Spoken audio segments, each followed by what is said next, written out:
Hello Alain, hello à toute la team et bien donc du week-end. Hello chers auditeurs, chers internautes de la chronique Bonne Nouvelle. En parlant de bonnes nouvelles, quelles sont les bonnes nouvelles de ces derniers jours de votre côté? Que pouvez-vous donc partager? En ces temps où les titres de nos journaux sont des fois déconcertants, il est bon de rééquilibrer notre actualité avec des témoignages, avec des expériences qui sont constructives. Nous approchons, c'est vrai, donc de la fin de l'année, période dédiée donc au bilan. À cause de la fidélité de Dieu, à cause de la bonté de Dieu à votre égard, sans que vous le demandiez, sans que vous l'espériez, chaque personne, oui, chaque auditeur, chaque internaute, même vous Alain, oui, chacun a de quoi remercier Dieu pour ses faveurs envers lui. Une fois n'est pas coutume, je vous propose donc d'apprécier en ouverture de notre session La Bonne Nouvelle, les paroles de ce chant, La bonté de Dieu court après moi. Je t'aime Seigneur, ta bonté ne faille jamais. Tous les jours, je me tiens dans tes mains. Dès que je me réveille, jusqu'à mon coucher, je chanterai la bonté de Dieu. Dans ma vie, tu es si fidèle. Dans ma vie, tu es un Dieu si bon. De ma bouche, je proclame, je chanterai la bonté du Seigneur.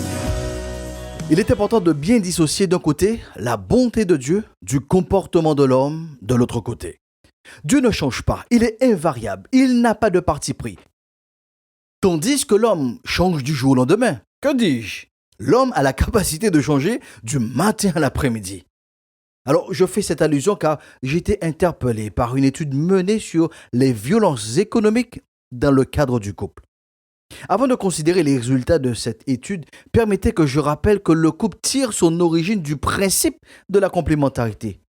C'est parce que, monsieur, vous avez compris que vous ne pouvez plus continuer seul votre existence, ou du moins que vous avez pris conscience de vos limites, que ce fondamental qui se résume donc par cette citation, eh bien donc que c'est appliqué donc dans votre vie. Il n'est pas bon que monsieur soit seul, je lui ferai donc une aide semblable à lui en parlant de madame.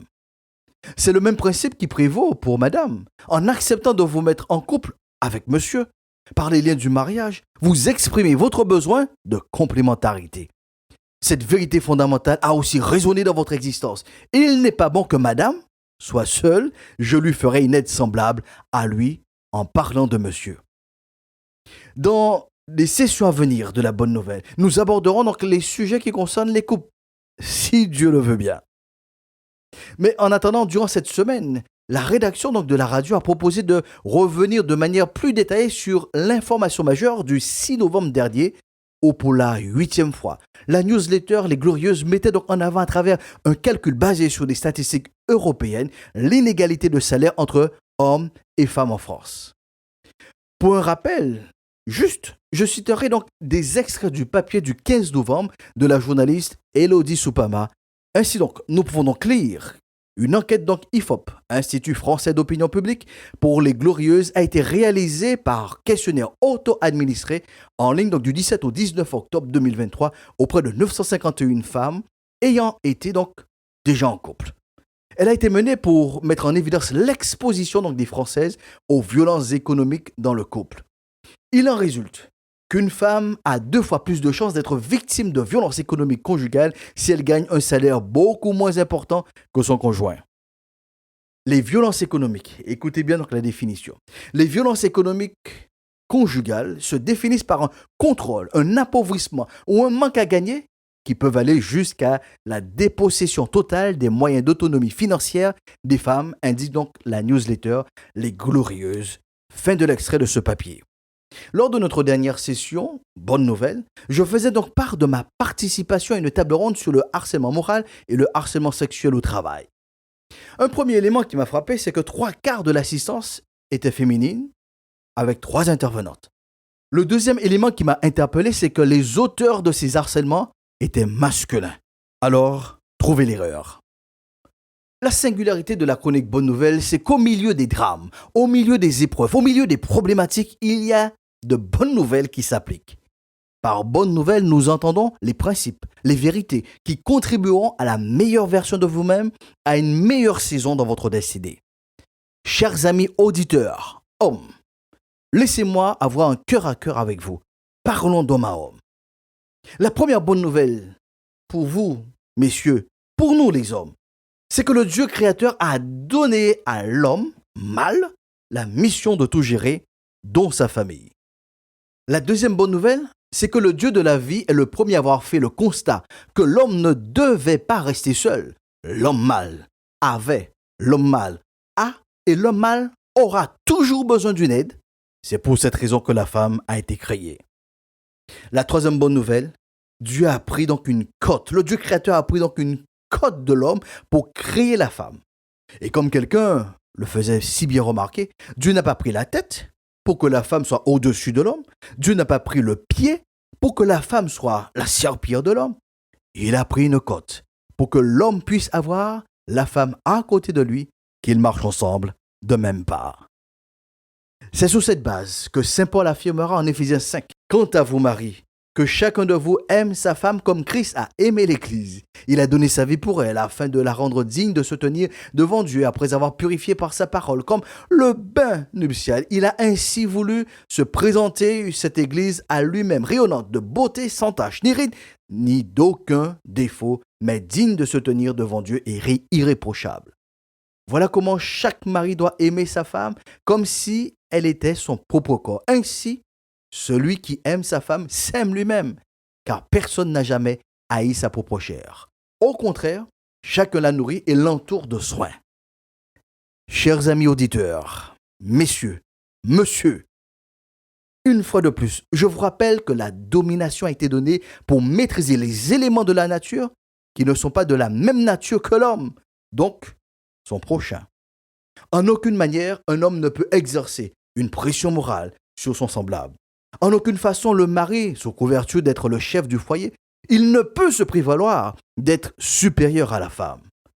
Le facteur aggravant dans les violences économiques, c'est la place de l'argent dans les relations humaines.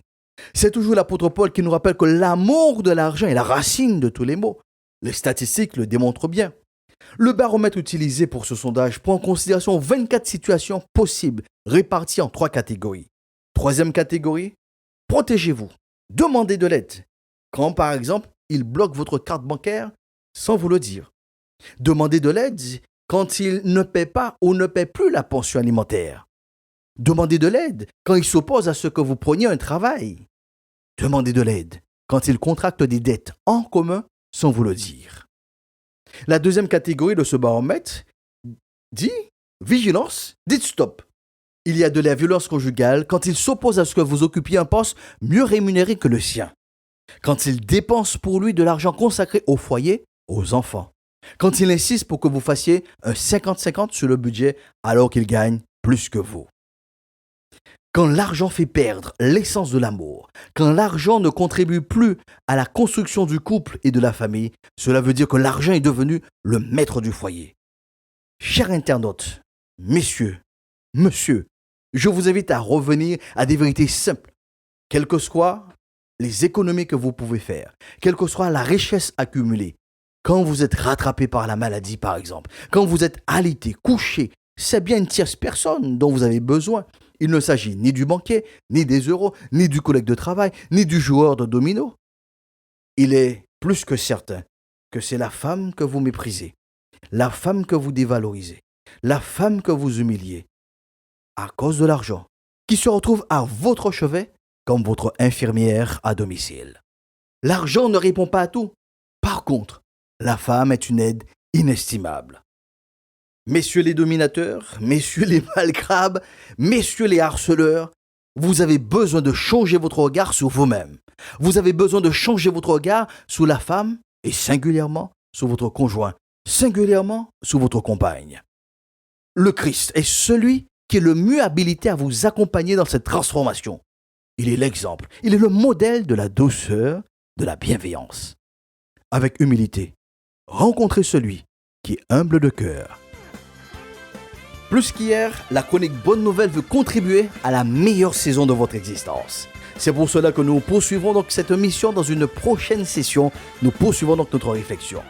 Et spécialement pour vous, messieurs, nous proclamons sur votre vie, la paix de Dieu soit avec vous pour une meilleure saison.